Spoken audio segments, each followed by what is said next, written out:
Salut les amis, bienvenue dans notre nouveau décor. J'ai volontairement mis la version brute derrière moi, avant décoration, pour que vous puissiez voir à quoi ça ressemblait et à quoi ça ressemble maintenant. Voilà. Nous sommes dans l'entrée du choucroute garage puisque le reste du bâtiment n'a pas encore été aménagé, mais ça va venir. Dans ce nouveau point technique, nous allons parler de Tesla, mais pas que, et surtout, nous allons parler du verre automobile. Aujourd'hui, nous ne nous focaliserons pas sur un modèle, mais sur un des départements les plus secrets du constructeur californien, à savoir Tesla Glass.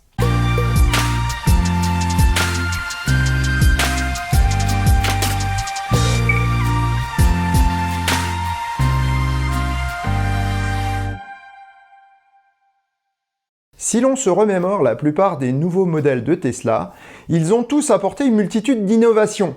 Pourtant, presque chacun d'entre eux a été porteur d'une innovation en matière de vitrage. C'est en 2015 que Tesla ouvre le bal avec la présentation du Model X et de son immense pare-brise panoramique. Si ce type de pare-brise est déjà utilisé par le monospace compact de Citroën, le C4 Picasso, le traitement anti-UV du Model X le dispense d'utiliser le complexe système d'occultation français. En 2016, Tesla dévoile une nouvelle option pour la Model S, le toit en verre athermique, ouvrant ou non. C'est la Kia Optima qui, en 2011, a été la première équipée d'un tel toit. Pourtant, une fois de plus, la firme d'Elon Musk est allée nettement plus loin que le constructeur coréen en utilisant un verre si efficace contre les UV qu'il ne nécessite pas de volet occulteur pour les jours de grand soleil. Toujours en 2016, la présentation du Model 3 donne l'occasion aux équipes de Tesla de créer le plus grand toit en verre automobile du monde. La petite sœur reprend les caractéristiques de son aînée, la Model S, mais sans ouverture. Le 16 novembre 2017, Elon Musk dévoile le Tesla Semi, le poids lourd de la marque. Son pare-brise recèle une nouvelle sorte de verre beaucoup plus résistant que tous ceux utilisés dans l'automobile jusqu'alors. En effet, la législation américaine interdit la circulation d'un poids lourd avec un pare-brise détérioré. Même une fissure suffit à immobiliser un coûteux véhicule qui ne pourra rapporter d'argent tant que la vitre n'est pas remplacée. C'est un réel souci pour les compagnies de transport. Musk, et surtout son directeur de programme d'alors, Jérôme Guilin, un Français, notons-le, pas de fausse modestie, sont parfaitement conscients de ce qui peut réduire la rentabilité de leur tracteur et qui peut donc être un frein à son achat. Jérôme Guilin est d'ailleurs originaire du monde du poids lourd chez Renault Trucks France. Le pare-brise est annoncé comme incassable, mais sa technologie est gardée jalousement secrète. Si le Roadster dévoilé au même moment n'a pas présenté d'innovation, le modèle Y qui a suivi en 2019, a établi un nouveau record de taille pour un toit en verre automobile. C'est en novembre de cette même année que Musk dévoile le Cybertruck, avec une présentation ratée réussie de ses vitres pare-balles. Ce ratage nous donne pourtant bien des indices sur la technologie utilisée et il est temps d'en parler. Intéressons-nous d'abord à ce qu'est le verre. Il a tout d'abord été façonné par la nature, en particulier lors d'impacts de foudre dans le sable. L'homme a quant à lui découvert cette matière avec le feu, et en particulier dans les fours métallurgiques de l'âge de bronze. Parce qu'en effet, les températures étaient suffisantes pour obtenir des blocs d'une matière dure, cassante et noire. Il n'était en effet pas transparent parce qu'il incluait énormément d'impuretés. Ce n'est qu'avec les âges que l'homme a réussi à éliminer ces impuretés et à développer des techniques qui nous permettent d'avoir un verre parfaitement transparent. On croit tout savoir sur la nature du verre, et pourtant, ce que le grand public ignore, c'est que le verre n'est pas un solide. Composé d'une structure irrégulière, il se comporte comme un liquide. S'il paraît solide, c'est uniquement grâce à une viscosité très importante. Si vous laissez un bloc de verre immobile assez longtemps, il coulera comme un camembert bien fait, mais beaucoup plus lentement.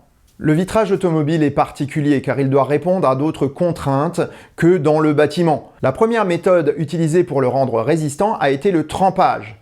Il a toutefois le défaut de se briser en de multiples éclats en se cassant. Cela est pourtant un avantage car les petits éclats sont moins dangereux que les grands morceaux. Le verre trempé est encore utilisé dans les vitres latérales des automobiles actuelles, ce qui explique que lorsqu'on le casse, il y en a partout. Pour le pare-brise, c'est un verre bien différent qui s'est généralisé depuis les années 1960. Il a pourtant été inventé bien avant, en 1903 pour être précis. C'est Édouard Benedictus, chimiste plasturgiste, qui fait la découverte du verre feuilleté. Il travaillait sur une nouvelle matière plastique transparente à base de vinyle lorsqu'à la fin d'une expérience, un bécher qu'il n'avait pas nettoyé tomba sans se casser.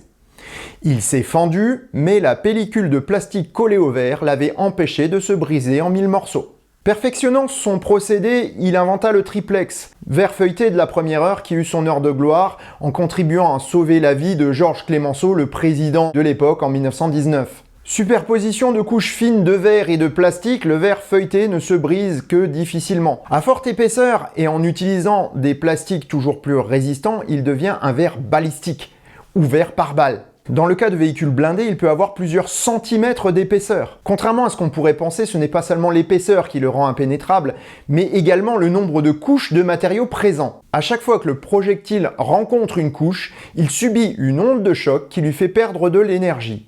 Si le projectile est mou, il se déforme et son impact se répartit sur une surface de plus en plus grande, perdant de sa dangerosité. Et si le projectile est dur, il se morcelle en petits bouts inoffensifs. Pour améliorer le procédé et obtenir le verre du semi-remorque Tesla et du Cybertruck, Tesla a été obligé de jouer sur plusieurs facteurs. En premier lieu, la matière du film plastique. Si les premiers pare-brises en triplex étaient faits à partir de films de vinyle, le développement des polycarbonates comme le Lexan a permis d'augmenter considérablement la résistance. Nous connaissons d'ailleurs tous ces polycarbonates pour les porter sur notre nez sous forme de verre de lunettes, par exemple.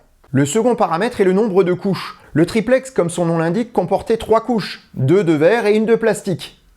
Monter à 5, 7, 9 couches augmenterait la résistance mais aussi l'épaisseur du verre. On doit alors travailler sur la nature et la production du verre pour réduire son épaisseur. D'ailleurs, plus la vitre est grande, plus elle est résistante, car les ondes de choc sont absorbées par de grandes surfaces. C'est précisément ce qui fait que le pare-brise du Tesla Semi est plus résistant que les petites vitres latérales du Cybertruck, même si elles sont faites du même verre. Pourtant, produire des couches plus fines aura pour effet une augmentation substantielle du coût de production, et la résistance à l'impact des couches extérieures est amoindrie, sauf si l'on adopte un matériau plus résistant que le verre.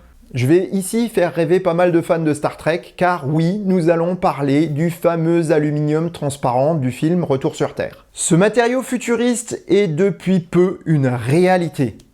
Si le verre est fabriqué à partir de silice, le spinel, c'est son nom officiel, est composé d'aluminate de magnésium, d'où son nom d'aluminium transparent. Résistant au choc, il est 3 fois plus cher à produire que le verre. En utilisant ce matériau futuriste à l'intérieur et à l'extérieur d'une vitre classique, vous allez obtenir une résistance au choc qui sera sans égale, sans pour autant faire exploser les coûts. La vitre sera légèrement plus chère, mais c'est tout à fait acceptable. Maintenant qu'on a protégé les occupants des balles, on va les protéger des rayons indésirables.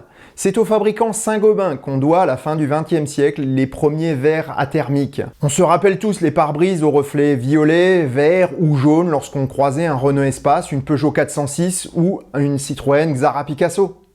Pour obtenir cet effet, l'un des films plastiques présents dans le verre comporte des particules métalliques déviant certaines longueurs d'onde. Une partie indésirable du spectre est alors déviée, à savoir les ultraviolets et les infrarouges. Le verre dévie alors la chaleur et les UV. Le reste du spectre passe normalement à travers le verre, mais ce système a pourtant ses limites. Le film renvoyait également une partie de la lumière visible, d'où les reflets et surtout il vieillissait mal. Le film jaunissait ou devenait laiteux. De nouveaux procédés ont vu le jour comme le dépôt moléculaire de métal à la surface du verre. Le verre est placé sous vide en présence d'une vapeur chargée de particules métalliques micronisées. Cela permet de déposer des couches extrêmement fines et parfaitement régulières sur une plaque en verre. Ce procédé a été inventé pour la recherche spatiale afin de revêtir les miroirs des télescopes et les visières des astronautes. Le procédé n'a pas tardé à entrer dans l'industrie avec la production de microprocesseurs, de CD et de DVD et l'amélioration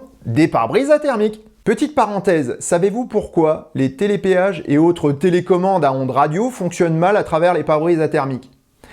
Eh bien tout simplement parce que les ondes de ces appareils sont peu énergétiques et elles peuvent facilement être stoppées par des particules métalliques qui sont présentes dans le verre du pare-brise athermique. C'est pour cela qu'une zone est aménagée près des rétroviseurs intérieurs pour laisser passer ces ondes et faciliter le fonctionnement de ces petits appareils. Tesla a développé des mélanges de métaux dans le plus grand secret afin de revêtir les vitres de ses autos. C'est le mélange de ces métaux qui confère à la rosée et aux gouttes d'eau une couleur rouge, jaune ou orange lorsqu'elles sont à la surface d'un tel verre. Au fil du temps, Tesla a affiné et modifié sa formule pour plus d'efficacité. Tout d'abord d'un rouge lit de vin, puis orange flamboyant et enfin jaune, les verres athermiques évoluent vers une disparition de ces reflets colorés, signe que la lumière visible passe mieux à travers le verre. Si Tesla développe sa formule en interne, le constructeur se repose sur plusieurs fabricants pour la production en série, tout en gardant le secret de sa formule. En guise de conclusion, nous pouvons dire que si les vitres automobiles semblent être des pièces des plus simples, c'est qu'elles cachent bien leur jeu.